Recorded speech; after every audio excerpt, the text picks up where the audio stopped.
Is your leadership style inspiring innovation and loyalty, or could it be creating just more doubt and turnover within your organization?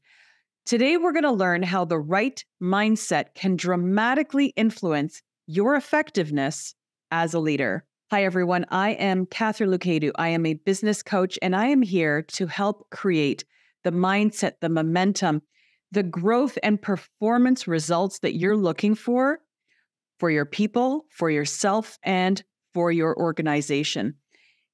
Have you ever found yourself questioning the effectiveness of your leadership or the collective potential of your team? If you have, then this session is for you because we're going to cover some really fascinating concepts and integrate actionable insights that are all designed to help you master your mindset of effective leadership. So we are going to start this off with the proactive versus the reactive leadership method. Proactive versus reactive leadership. It's really not just another buzzword. It's about the energy that you bring into the space, your workspace, into the space where you are developing your team, and how it actually cascades or flows through the organization. Being reactive is like playing an endless game of defense. You are constantly trying to battle and swat away issues that just keep flying toward you. However, the basis of this is trying to keep status quo, trying to keep everything calm and under control. Proactive leadership, on the other hand, is like playing offense. You are strategizing, you are anticipating, you are always 2 steps ahead. You are able to anticipate what may be coming, what could possibly be down the road, issues, roadblocks, and challenges that you know are up ahead. And you're making moves that are not only tackling today's problem, but you are trying to avert tomorrow's crisis. So what I'd like you to reflect on between the proactive and reactive, and although the environment, the economy, and whatever issues may be happening, it's important to remember that when you are reacting to a situation, that is where the emotions come out. And in most cases, what we're trying to do is we are trying to be less emotionally reactive and more proactive and strategic. And although you may possess a lot of these qualities, it is very possible that the people on your team, people who are managing other people, may not have these qualities quite as refined as you may have. Or you may know that some of these qualities need to be worked on. So here is what I'd like you to reflect on. Over the last week, what major decisions have you made? And were they reactive or proactive? Take note, because as we go through this discussion today, we're going to be weaving these in and out, where I'd like you to really think about and reflect on the last, let's say, 10 decisions that you've had to make over the last week or two, and really think about what they were like, what those conversations were like. Were they reactive or were you proactive? We are going to also set aside an hour each week for strategic planning to foresee and address potential challenges. A lot of people don't believe that they are able to do this. Many leaders feel like they're always stuck on this whirlwind or hamster wheel of attempting to get everything done without actually having the time to sit back, pause, and reflect on what's actually going on. Because if you can do that, you will minimize the number of reactive decisions that are being made, either you or your team. And by taking that pause, you now become more strategic in foreseeing what could be coming and addressing it sooner. Let's go on to part 2, which is going to be the fixed mindset versus a growth mindset. So there seems to be a battle between these two mindsets of fixed and growth. And it's a battle that will determine not just your effectiveness as a leader, but also your legacy that you are leaving. So, with a fixed mindset, you are like a tree with very deep roots, and you believe that your talents are set in stone, which means failure is a stigma. It's not an opportunity for growth. Your goal is to avoid failure rather than seeing it as a stepping stone or something to learn from. And we know that failure can have some very long-term consequences, financially, emotionally, psychologically, to the detriment of an organization. However, if we go out and we spend most of our time trying to avoid failure, that is where growth becomes inhibited. With a growth mindset, you are more like bamboo than you are a tree. So let me explain. Bamboo is very deeply rooted. However, it is always expanding and growing. It continues to grow no matter where it is. So when you adopt a growth mindset, it's not just a personal journey that will help you in your personal life as well. It will create an organizational transformation among you and the people who you work with. As a leader, it is up to us to show the mindset that we wish to create within the culture of our organization. A growth mindset does not mean that you are easily persuadable. It does not mean that you are weak. What it means is that you are willing to be open-minded and you allow other perspectives in. Because let's not forget, the perspective that you have right now is what you yourself have experienced only through your eyes. Possibly by listening to others, you may have taken a few ideas here and there, but a fixed mindset is very headstrong on everything that they believe. And it is set in stone, and there is no room for a different perspective. A growth mindset says, okay, well, hang on a second here. Let's sit back. Let's evaluate some of these other perspectives going on and allowing yourself to question whether it's possible that that other perspective is in fact doable, is in fact legitimate, and if it has a place in whatever challenge that you have going on right now. So here's an action step for you. Identify one failure from the past month, dissect it, and find the learning points within it. What was learned? What did you how could the company or yourself or a management grow from that one failure that happened? Removing the emotion out of that equation and just looking at it strategically.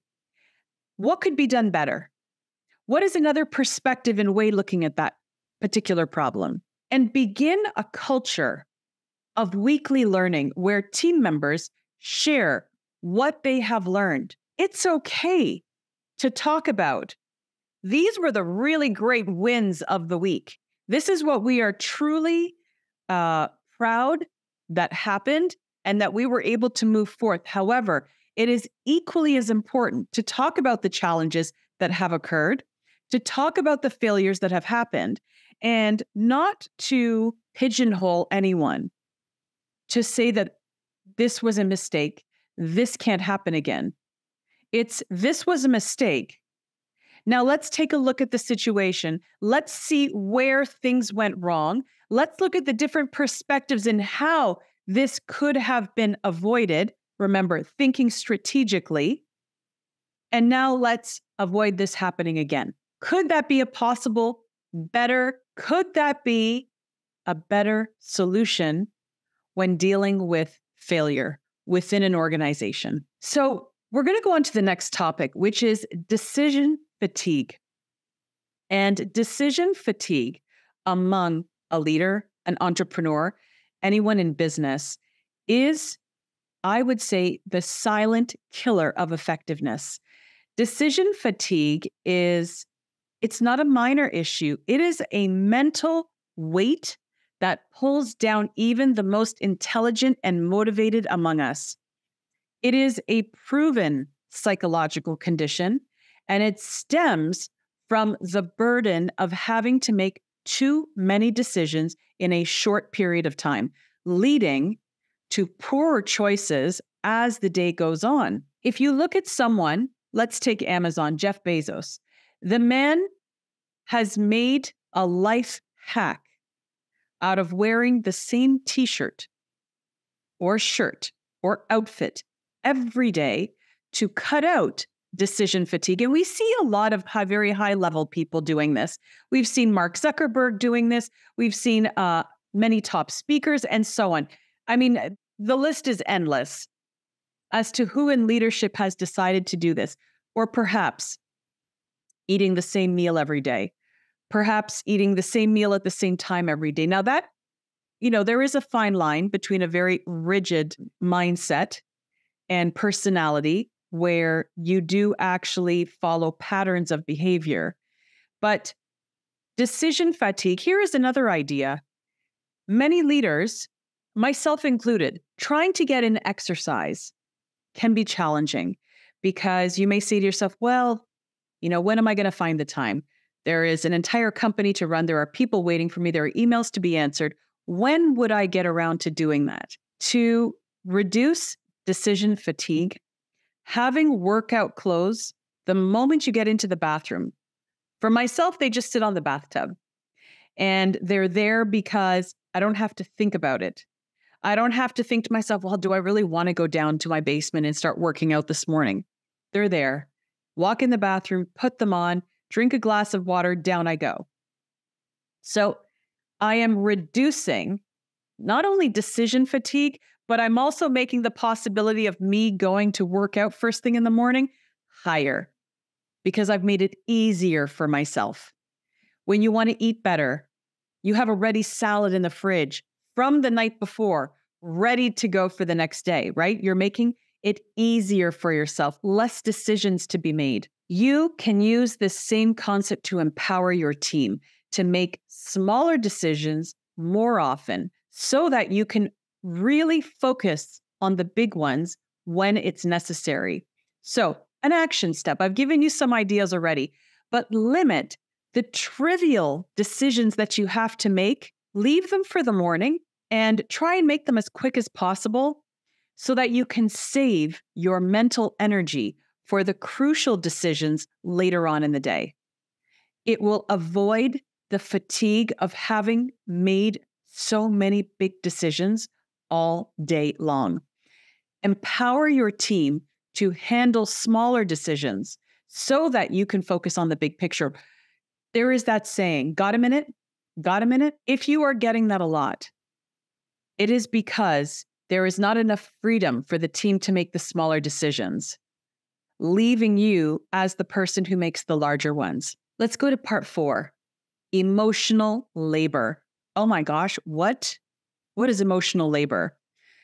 It is a topic that is very misunderstood, yet it is fundamentally critical to exceptional leadership and performance, including mindset.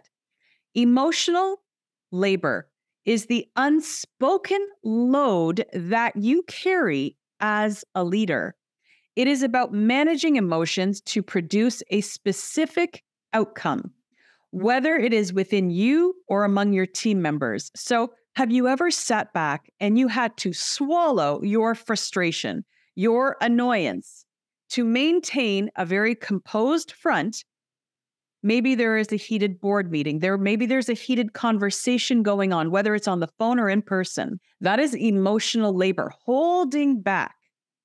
You want to express your opinion. You want to express your feelings, but you cannot. The thing is that it's not a burden to avoid. It is just a skill that needs to be mastered.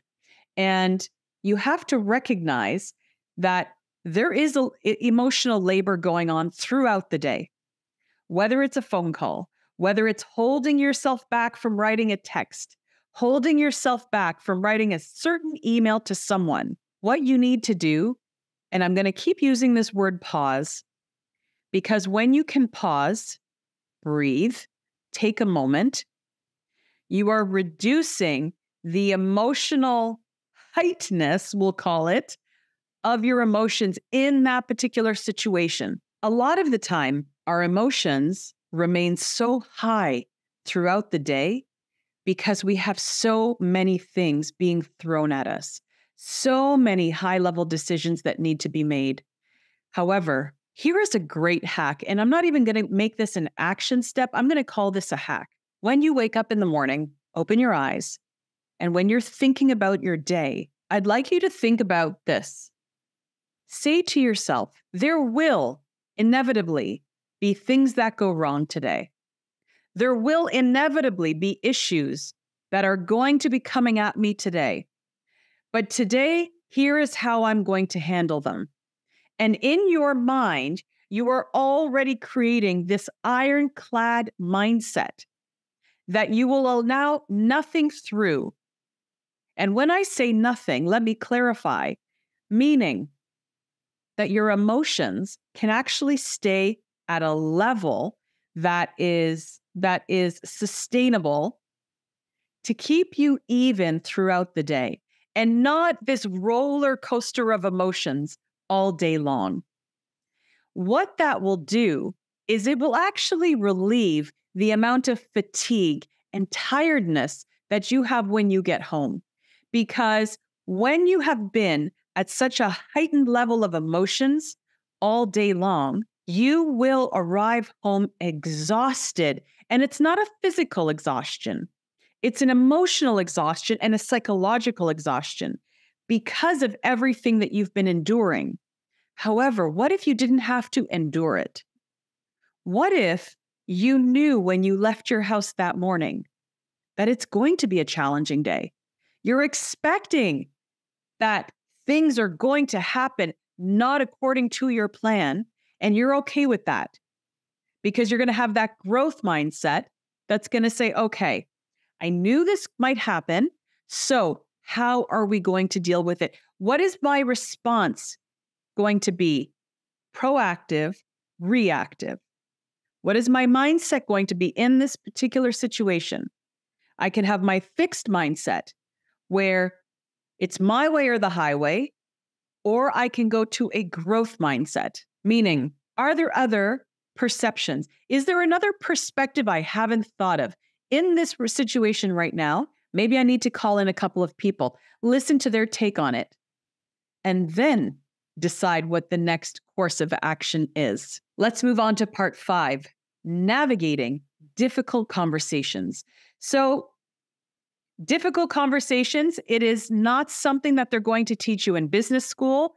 It is not something that you're just going to pick up in business. And I can be certain about this because I have been a professor of communication, business communication, and I have taught various industries. I have taught the hospitality industry. I have taught in the medical industry, and I have also taught in the business industry in how to communicate effectively to get your point across, an influential point across. And what I know is that navigating a difficult situation is critical to your leadership success. It is critical to your success in business, whether it is difficult conversations with team members, other people in the organization, or third parties that are involved with your corporation. As a leader, your role is not just to make popular decisions that people will like. Your role is to make effective decisions, and they often require having difficult conversations that other people may shy away from. Whether it is about poor performance, lack of development within the team, possibly it's conflict. It is your ability to steer people and conversations away from the conflict or possibly through the conflict. And it is not always an easy task. It is possible that you yourself may avoid having conflict. and you will give someone else the task of doing that. However, an effective leader does need to utilize certain ways of communicating with people that will be effective to navigate conflict. And one of the most profound ways of doing that is addressing it before it becomes a conflict, or simply addressing the situation at hand calmly and in a problem-solving way that, again, uses a growth mindset, meaning, what is the perspective of this person I'm speaking to right now? Where are they coming from? Is it possible that I can put myself in their shoes, understand how they see this situation, and then determine what the next course of action is? This subtle shift in a more collaborative, problem-solving way to address conflicts can have vastly different outcomes to a situation which may not have to get dramatic. It may not have to end with negative consequences. So here is an actionable step for you to navigate difficult conversations.